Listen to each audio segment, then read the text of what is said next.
Morning. It is a chilly November 16th and I am back up in Algonquin Park. In fact, I'm standing just adjacent to where I stood about a month ago when I was back here at Sunday Lake with the guys for our annual fall canoe trip. And at that time I'd come up a day early so I could secure the campsite, but also make my way into an adjacent lake called Little Rock.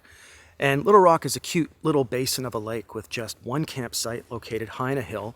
And the campsite sort of overlooks the whole lake, which is not large.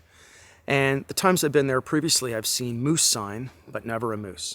So every time I'm in this area, I always venture out to Little Rock just to see what's going on. And, regrettably, I wasn't able to do it on the last trip because of weather. So I've come back today to get it done. And although we are no longer allowed to book and camp in the backcountry at this time of year, I'm going to head in just for a day trip. I'm going to plan on doing a boil up, having a small fire, doing lots of shooting, of course, and just taking in what is now winter weather up here. I mean, your feet are crunching underground. We've got snow, and it's -4 degrees right now, despite the sun. It is supposed to warm up, but, the smell of fall is gone and replaced with that crisp, wintry smell. Anyway, so the plan is to head in shortly before I get too cold and, see if we can't see any wildlife or just basically check out what's going on at the lake. All right, well, I better get started.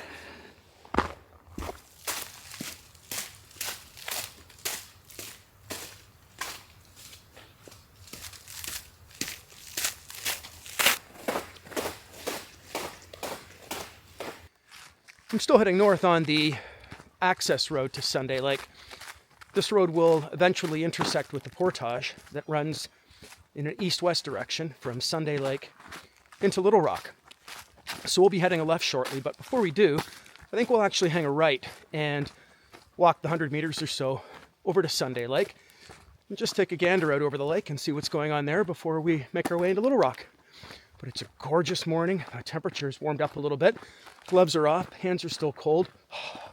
Can't see my breath anymore. So hopefully we're going to get up to that 9 degrees that was promised today, because when I got here it was -3 or -4 and it felt like it.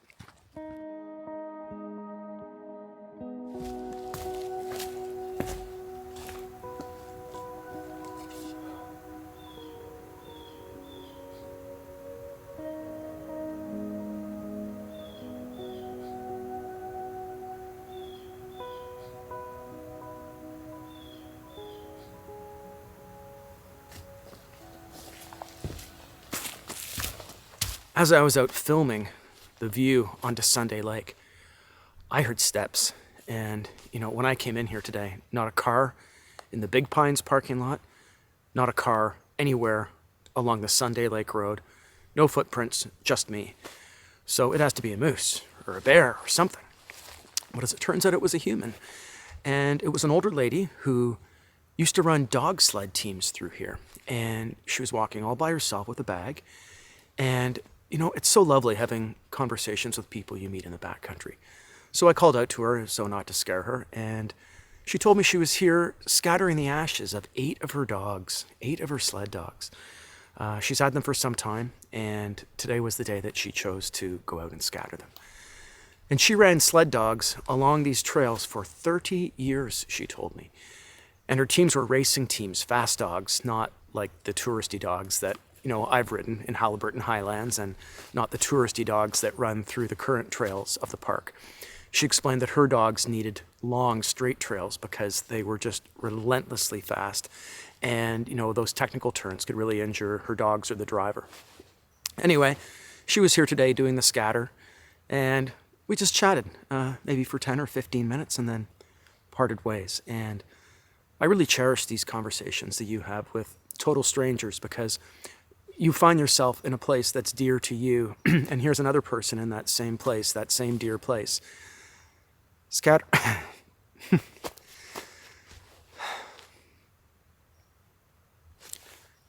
Scattering the ashes of her dogs. Those of us who have dogs know. Okay, on to Little Rock Lake. It's that way, so off I go.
Well, looking over my shoulder, I can see the glimmer of Little Rock Lake, so the portage is almost done.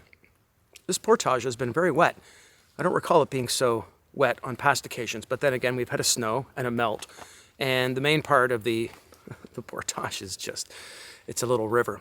Anyway, one soaker, other foot's dry, not the end of the world. Lake is in sight, and can't wait to get there.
I'm at the campsite now and just taking in the view around and listening to the sounds of the blue jays and red squirrels, and I think that's all I'm hearing. I've seen some other birds, I think a woodpecker, but I haven't heard any other birds, just the blue jays and the red squirrels so far. And this is quite a difference than just 30 days ago when I was over on Sunday Lake. And oh my gosh, what bird didn't I hear?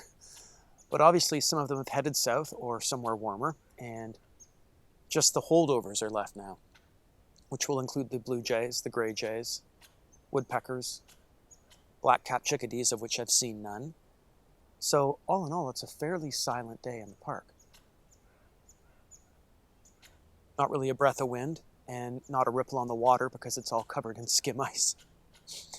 So coming up on 11:30 now, and I left my vehicle at about 8 a.m. 9, 10, 11:30. Okay, so 3.5 hours to walk about 2 kilometers.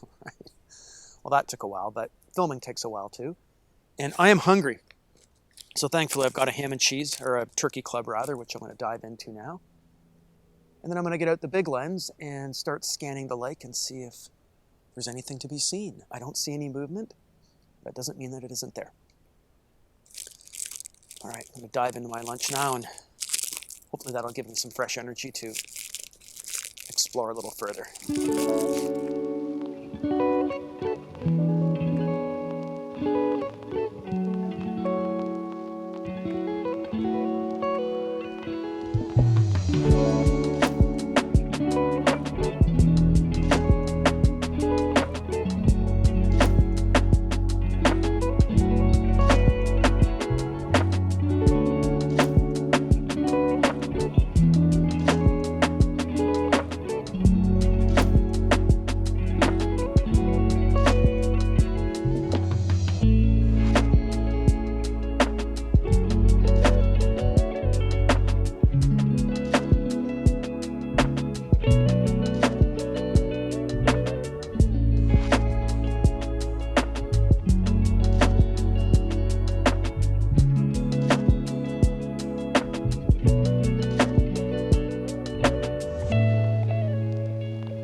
coming up on 2 o'clock now, which means I've only got another 2 hours at this site. That'll take me to 4, plus an hour to get out of here, and it's dark by then. But what a day it's been. Unfortunately, the sun didn't stay out as long as I hoped it would, and it did make shooting this afternoon a little more challenging than it would have been if there was more light. But no matter, what started off as a fairly nondescript day with nothing but a blue jay and a red squirrel has turned into quite an exciting day. I have today seen a mink down by the water. He caught me by surprise, and of course I didn't have the camera I wanted, but I still think I got close enough. Won't know till I get home. He didn't see me, and he was just playing around like I wasn't even there. And you know, minks are incredibly curious animals. I had one on the Mississauga River look at me from shore and then swim right out to my canoe and try to grab onto my paddle, and then he swam around, went back to shore, hopped out, shook himself dry, looked back, gave me a wink, and took off. But they are very curious animals, but I didn't want to spook it, and I was hoping I'd be able to return with my other camera, but of course he had disappeared by then. But when I came back to get the camera, I heard that wing flapping sound, you know, like where you know there's a bird overhead, but you can't see it, but you can hear it. And I look up, and there is just a massive raven, you know, just with the wings, and that's such a cool sound. Loons are loud as well, but when you hear it before you see it, it's a pretty cool thing. Also across the way, I put on my long lens, and I found, which I think they're mergansers. They're just too far away for me to tell. I'll have to take a look when I get home. But they were playing around at the far end of the lake in some of the water that is not frozen. So that was nice to see some activity. The mink, as well as the mergansers, I think, that were playing on the far side. I also came across some wolf scat just down the trail here, not 10, 20 feet from the campsite. It looks old, but so cool to see. You know, I've seen moose sign at this lake previously, but never a moose. But I know the moose are around, and so cool that, you know, the wolves are here as well. And then when going to get some of these small sticks with which I plan to light my stick stove here for my boil up, I had to go up the hill quite a ways because there's not much around the campsite. And I'm heading up the hill, up, and you know, I see like someone's come by and chopped down part of a tree, and you know, I can tell it's live. And I'm thinking, who would do that? And the answer is a beaver. A beaver has climbed literally to the top of this hill from down at the water to fetch his wood, to fetch his food. So here I am thinking it's a camper, but really it's just an animal doing his thing. So that's also very cool. And the other neat thing today was the changing temperature. You know, when I arrived here today, the ice was skim, but still it was completely touching the shore. The ice in the middle part of the lake is obviously thicker because it doesn't get the radiant heat. But as the day has gone on, the ice that was touching the shore has melted, and now you can see where the water meets the ice because the wind's blowing the water and creates the ripple. Of course, the ice doesn't ripple, but it's just so cool to see. It's almost like an eddy line, but just, you know, where the water's frozen and where it's not. It moves and it doesn't. Just such a neat thing. And lastly, I'll just comment on these incredible trees that are all just sort of frozen in the water, almost like graves, you know, sticking out, not moving.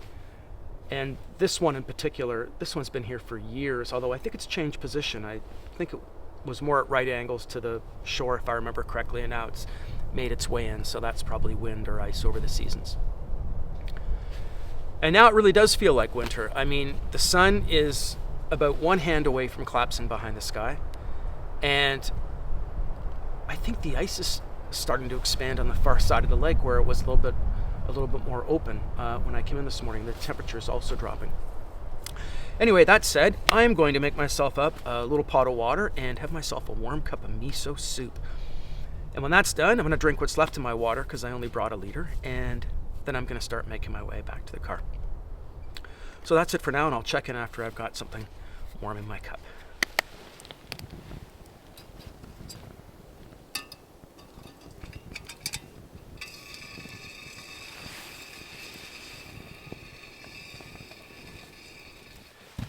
Just had the miso soup steeping for a bit. Not that it needs to, but I got busy with other things and taking pictures, and now the mergansers are out again, if that's what they are, flipping around at the end of the lake. But it's coming up on 3 o'clock, and gosh, it's wintry. Like, it's a wintry feeling.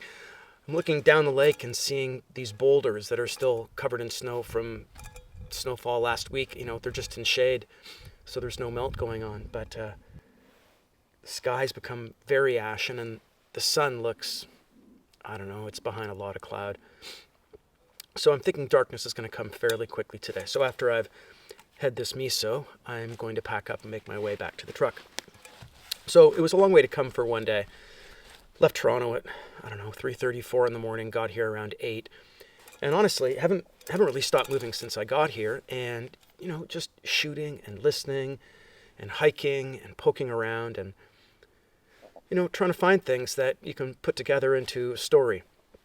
And if I found enough, you'll be watching this as I speak. But it's not enough time. You know, by the time you get here and get organized, I wish I had another day, let's say that. But unfortunately, the backcountry campsites are closed now. It's so late in the season, and staying at this site overnight was not an option. So a day trip it was, and I'll be heading out after I'm done this miso soup.